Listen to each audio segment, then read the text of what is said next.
Hello dairy squad, welcome and welcome back to my channel. I hope आप सब बहुत अच्छे होंगे। और फर्स्ट ऑफ ऑल सॉरी कि मैं संडे को वीडियो पोस्ट की थी कि हम लोग साथ में नवरात्रि को कवर करेंगे, बट मैं कर नहीं पाई क्योंकि हो जाता है भाई, हम पूजा ही नहीं कर पा रहे थे। अभी इतने दिन से पीरियड्स आ गए थे इस वजह से।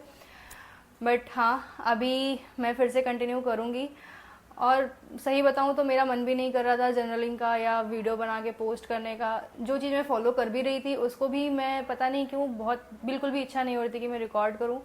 बट हाँ, मुझे बहुत अच्छा लगा कि कुछ लोगों ने मुझसे पूछा कि आप वीडियोस क्यों नहीं पोस्ट कर रही हैं। तो yeah now I guess you have answer कि मैं क्यों पोस्ट नहीं कर रही थी। बट हाँ, आप लोगों ने पूछा, वो मुझे बहुत अच्छा लगा। तो अभी मैं आज आपके साथ शेयर करने वाली हूँ कि 30 डेज़ की जो मेरी ट्रांसफॉर्मेशन जर्नी थी उसमें मैंने क्या क्या चीज़ें फेस की। और मैंने बहुत सारी चीज़ें साथ साथ में ट्राई की थी, जो कुछ तो मेरे लिए काम की, कुछ मेरे लिए काम नहीं की। विथ रीजंस भी मैं उसको बताऊंगी। और मैं आपको स्टार्टिंग की वीडियो जब मैंने स्टार्ट किया था और अभी लास्ट में मेरे में क्या इम्प्रूवमेंट है उसकी दोनों की वीडियो में साथ में आपको शेयर करूंगी, जिससे आपको भी पता चल सके कि हाँ, मैंने क्या क्या चेंजेस देखे हैं अपने अंदर। So stay tuned till last. और अगर आपको वीडियो अच्छा लगेगा तो प्लीज़ सब्सक्राइब कीजिएगा, लाइक कीजिएगा और कमेंट भी कीजिएगा। सो डे 1 पे मैंने नॉर्मल मेडिटेशन और स्ट्रेचिंग से स्टार्ट किया था। और डे 2 पे मैंने थोड़ा और मतलब थोड़ा थोड़ा इंक्रीज़ करते करते, जैसे लाइक मैंने डे 1 पे सिर्फ 15 से 20 मिनट ही दिया था, जिसमें योगा और स्ट्रेचिंग दोनों मिला के था। और शाम को मैंने मेडिटेशन ऐड करना शुरू कर दिया था। और ये थी मेरी बॉडी डे 1 पे। सो मतलब बहुत सारे बल्जेस दिख रहे होंगे आपको इमेजेस में। और जैसे जैसे मैं आगे बढ़ती गई वैसे वैसे मैं चीज़ों को और ऐड करते गई। पहले तो मैंने प्लैंक वगैरह ऐड करना शुरू किया और फिर धीरे धीरे कार्डियो भी ऐड करना शुरू किया। बट कार्डियो में मुझे ऐसा लगने लगा था कि जैसे अगर मैं कार्डियो कर रही हूँ तो मैं बहुत ज़्यादा ब्रीथलेस फील करने लग जा रही हूँ। तो फिर मुझे सोचना पड़ा कि हाँ, शायद कार्डियो मेरे लिए नहीं है, मैं कुछ और ट्राई करती हूँ।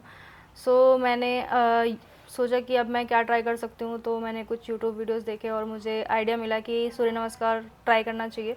और मैंने फिर सूर्य नमस्कार ट्राई किया और मैंने 3-4 दिन लगातार किया। तो मुझे रियलाइज़ हुआ कि हाँ, मैं इसमें कम ब्रीथलेस फील कर रही हूँ। बट कार्डियो में फिर भी 15-20 मिनट कर ले रही थी। बट स्टार्टिंग में जब मैंने सूर्य नमस्कार ट्राई किया, मैं मुश्किल से 5 डे 1 पे मैं मुश्किल से 5 सूर्य नमस्कार कर पाई थी। देन आई वाज लाइक भाई ऐसे भी तो नहीं चलेगा।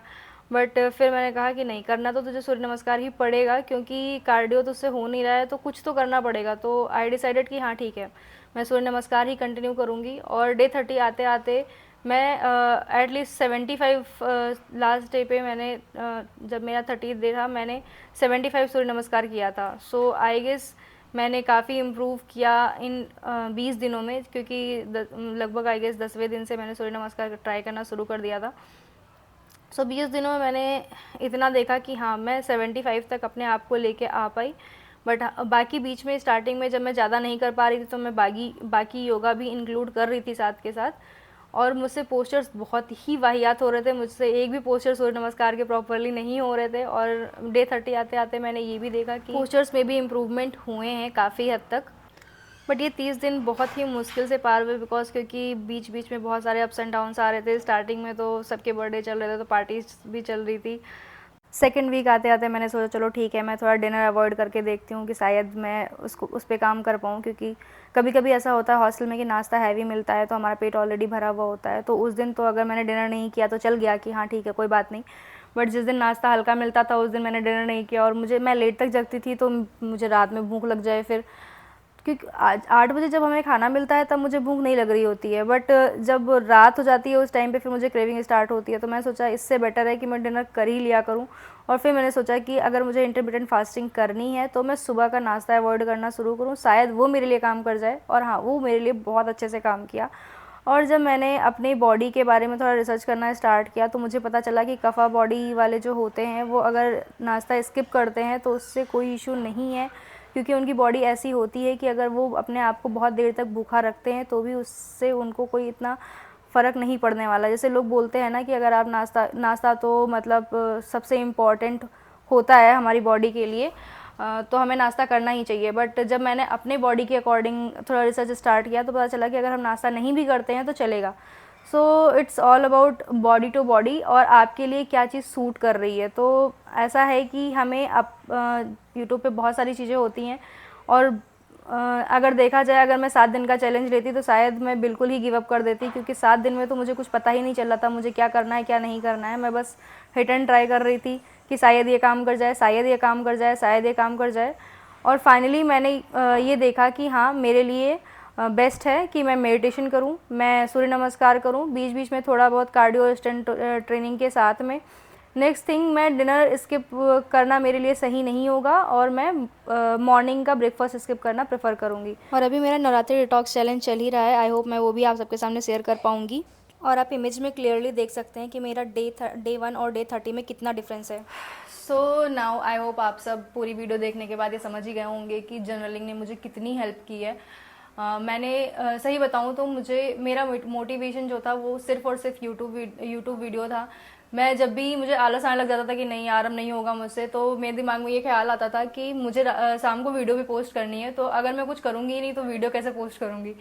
तो ये मेरा एक मोटिवेशन था जिससे मैं, अगर मुझे आलस भी आता था तो मैं उसको कवर अप कर पा रही थी। तो पहली थिंग तो ये थी। दूसरी, इतने सारे अप्स एंड डाउन्स के बाद भी मैं अपने आप को सिर्फ और सिर्फ यूट्यूब की वजह से वापस से मोटिवेट कर पा रही थी कि चलो ठीक है, कोई बात नहीं, अगर मेरे बीच में ऐसा हुआ है कि मैं 3-4 दिन चीज़ें नहीं कर पाई हूँ, फिर भी मैं ऑन कैमरा आके वो चीज़ बोलती थी, उसके बाद में वापस से कंटिन्यू कर रही थी। तो इस वजह से मैं कंसिस्टेंटली फॉलो कर पाई, वरना शायद जो बीच में मेरे साथ हुआ था मैं शायद गिव अप कर देती। बट यूट्यूब ने मुझे उसमें कंसिस्टेंटली ये दिखाया कि नहीं, तुझे फॉलो करना है, हर हाल में करना है और तुझे इस चैलेंज को कंप्लीट करना है। और सिर्फ इसकी वजह से मैं आज फिजिकली, मेंटली हर तरीके से स्ट्रांग फील कर रही हूँ। हाँ, इमोशनली मैं भी थोड़ा सा वीक, उसमें मैं कुछ नहीं कर सकती क्योंकि मेरे इमोशंस हैं ऐसे कि मैं थोड़ी थोड़ी बात पे इमोशनल हो जाती हूँ। और मैं उसका सच बताऊँ तो मैं, मतलब मुझे लगता है बहुत टाइम लगेगा और मैं कुछ करना भी चाहूँ तो। बट हाँ, फिजिकली और मेंटली मैंने अपने आप पे बहुत सारा वर्क किया है। तो अगर आपको वीडियो अच्छा लगा हो तो प्लीज़ लाइक कीजिएगा, वापस से बोल रही हूँ बट हाँ प्लीज़ कर देना।